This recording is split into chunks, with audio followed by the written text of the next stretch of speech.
Hello and welcome to my channel.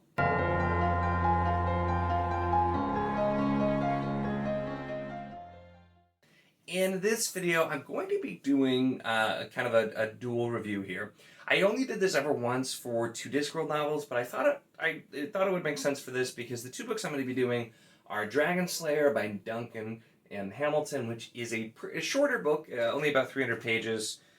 With the text isn't huge, so it actually is not a ridiculously short thing. But I feel like the review is going to be pretty quick, so I would add in also Burning Roses by S.L. Huang, and this is actually a novella, so also two shorter things. I'm trying to fit more short books into my life. I've been saying that for a long time, and after miserably failing my August TBR, I'm like, September we're going to throw some short books in. So let's talk about these books, because despite both being pretty short, they could not be a whole lot more different than they are. So we're going to start with Dragonslayer. Now this was a cover I've talked about a few times, so I won't go into more depth about the cover, but I got the whole trilogy on Book Outlet because of the cover, and it just generally looked cool. And this is very, very much your classic, retired hero. He's a drunk. He has to come out of retirement because the dragon shows up, even though dragons haven't been around, and he has to go, and he's supposed to go slay the dragon. It is most certainly, even the premise is a trope. It's been around a really long time. It very, very much is familiar in that way. So it's funny because this book definitely, I would say, is in my comfort zone, whereas Burning Roses was very different from what I normally would read. So two contrasting things there as well. But the book actually, I did enjoy overall with Dragonslayer. So you do have to know, it is that. It's not trying to really be anything different. It's set up very much in that way, but I thought that Hamilton did a good job of switching some things up and still not always going in the direction that you think he's going to go. There are some moments where, we're having, the banter and they're going off to do this, and then you're like, oh, okay, I did not actually expect that to happen. That got a little bit dark. And there's a few moments like that. It's a pretty light book. There are, a few darker moments, but I liked that he took what was very essentially a pretty run-of-the-mill story and at least tried to do something a little bit different with it, while also not shying away from the fact that he's doing a classic hero versus dragon story.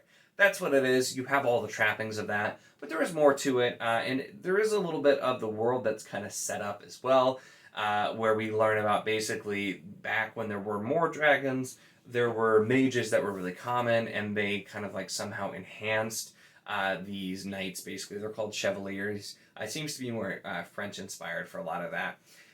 But they're called Chevaliers of the Silver Circle, and they were the Dragon Slayers. But then over time, they basically killed off the mages. They took over. Magic's outlawed now, and we have, while all this is going on, there are some powerful people that are trying to kind of bring magic back, because for personal gain, of course, because you gotta have your classic villain. But even there, not everything quite turns out exactly the way you'd expect. So there are some different pieces there. So this was overall a pretty fun read. For a very quick read too, that definitely helped. I did have a few issues with just the way there are a little too many plot conveniences, is I guess the best way to say it. That's kind of to be expected when you're doing a trope story to an extent. But there are a few things that I thought worked out well the way that they were done and put in, but there's just several huge story points that happen based on pure chance. Oh, I happen to walk into the person who is now going to be very important for the rest of the story. Oh, I happen to overhear this. Oh, this just happened at things like that. So that happens a few times. But once again, I went in with pretty low expectations. I was aware of the general premise that this is that trope of the retired hero coming back, but there was a little bit more done to just give a little bit of depth to some of the characters that I wasn't expecting, and so I thought the characters worked. None of them were super strong. I do wish, though, we would have spent more time with the dragon, because interestingly enough, you do get the dragon's POV here, and it was especially the parts with the dragon. The way the dragon was shown to not just be the typical, I'm the villain dragon, I'm just gonna go destroy everything. The dragon actually had motivations and reasons, and had very complex thoughts as well. So I thought that was really interesting to see, and I'm honestly wondering what the rest of it's gonna. It sets up very clearly what's supposed to happen in like the most predictable way I'll know for the rest of the series. But I'm interested to see. I am going to continue and read because they're pretty quick. But once again, it's not something to be taken too seriously. Like I said, there are the plot conveniences, and then my other main complaint is, especially early on, but somewhat throughout, Hamilton just kind of hits you over the head with telling and not showing. He repeats things a lot, and sometimes he'll do that where he just keeps repeating this fact or this idea of a person instead of like showing us through characterization. It gets a little better as we go along, but it happened a bit too much. So this book was a solid about a 3. I didn't like really like it, but I definitely enjoyed it and had fun with it. It's really, if you know what you're going into, just kind of a maybe above average, retired hero dragon story. It was a fun time. So if that's your thing, you like me, really like the classic quest to go slay the dragon trope, this is probably a book that you also will enjoy. Not going to blow you away, but it'll be a fun time. So let's now talk about Burning Roses by S.L. Huang, because this, like I said, is actually very different because this is, it's a novella, and it's kind of like a hybrid fairy tale like combo, also with like a retelling. And so the plot of this is we essentially have Red Riding Hood, who's called Rosa in this story, and then we have Huang, and I'm probably saying that wrong, but that's how I pronounced it in my head when I was reading it. And Huang, we don't get a ton of information about. I actually looked up some information on the premise. It is apparently somebody that's from like Chinese folklore, but we don't get a ton in there. But they end up together and fighting sunbirds, and then going on a quest together, basically. And while they're on the quest, like bearing their souls to each other and telling their stories.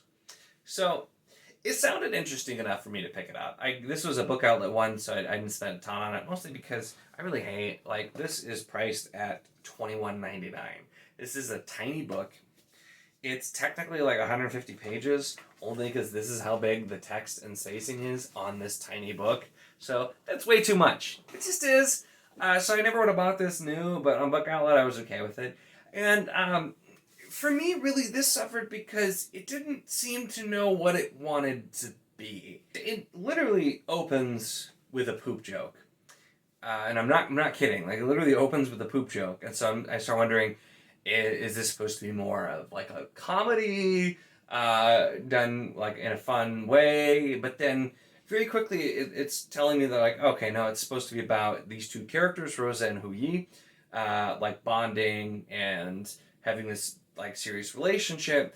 But then for most of the book, like I said, we don't really find anything much about Huang, and it was done because the quest is due to her character, and kind of the ending, some stuff is revealed.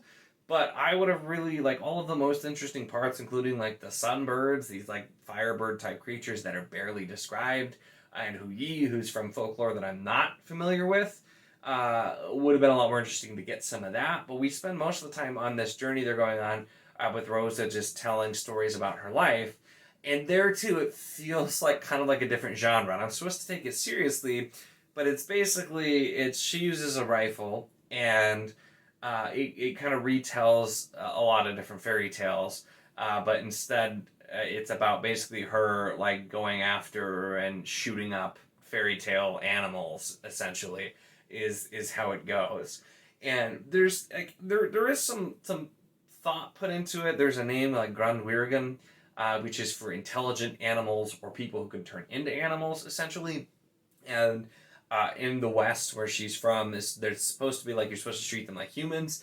But it's just like the bits that are kind of thrown in, I didn't feel like were developed a whole lot. And like I said, I just felt like I was getting several different stories. The flashbacks where she's like telling her story with the different fairy tales, it was supposed to be really emotional and sad, but it was just kind of cheesy to me. I mean, we see some other characters that are very obvious who they are from fairy tales. And once again, like, instead of spending all the time doing that, I would have liked to see some of the other side from Huang, or just focus more on their relationship. It just seemed like you could have told this story probably a lot more effectively without the fairy tale aspect.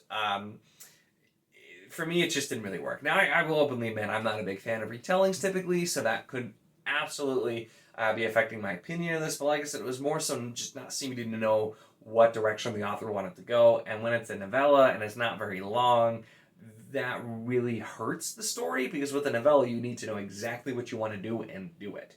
So kind of the differing tones and themes just kind of made this a little bit of a miss for me. Now, I will say, toward the end, I did think things were pretty well done, and it was really focusing on these two and their relationship, telling about their lives. They had both lost family and loved ones, largely in part due to their own choices, and they were both kind of learning to deal with that. There were a lot of good moments there too, but the problem was I never really felt a good reason for their relationship to exist. It's said in the book basically that they had, it very briefly mentions how they ended up together, like meeting, and they've apparently been like fighting evil, I guess, for 2 years. It's very non-specific what they were doing. So they've known each other for 2 years.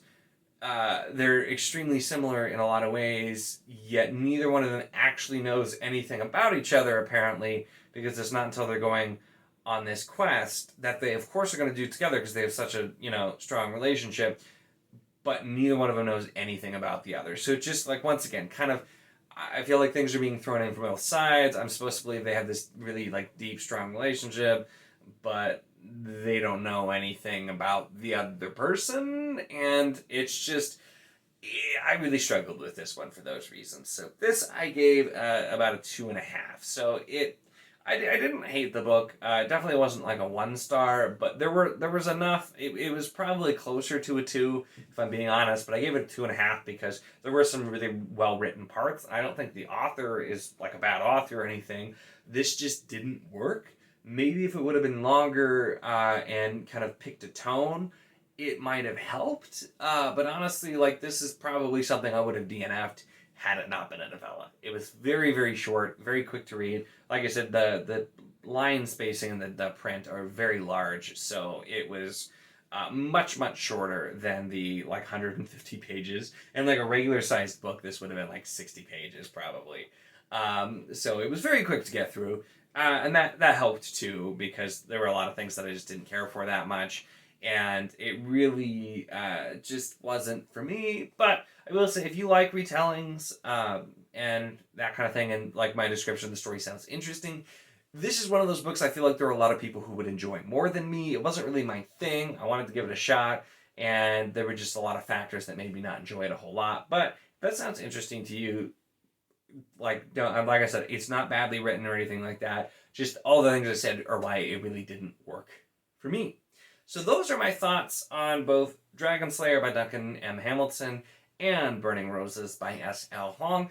Let me know in the comments. Do you like a review style like this where there's 2 different books? I will have timestamps, or I guess we're at the end of the video, so you probably don't care now. But there are going to be timestamps so you can skip through. But let me know if you do like this, if you made it to the end here, if you do like this style with multiple books when it's something shorter. I don't think I would ever do this for like most books, just because a longer book I'm probably going to have a lot more to talk about, but I thought I would give this a shot for 2 probably lesser known books and also shorter books that I could fit into, 15 minutes or so in one video. So that is the review of those 2 books. Make sure to give the video a like if you enjoyed it. Check the link in the description for the Wizardly Duo Discord. And of course, if you enjoy my content, make sure to subscribe.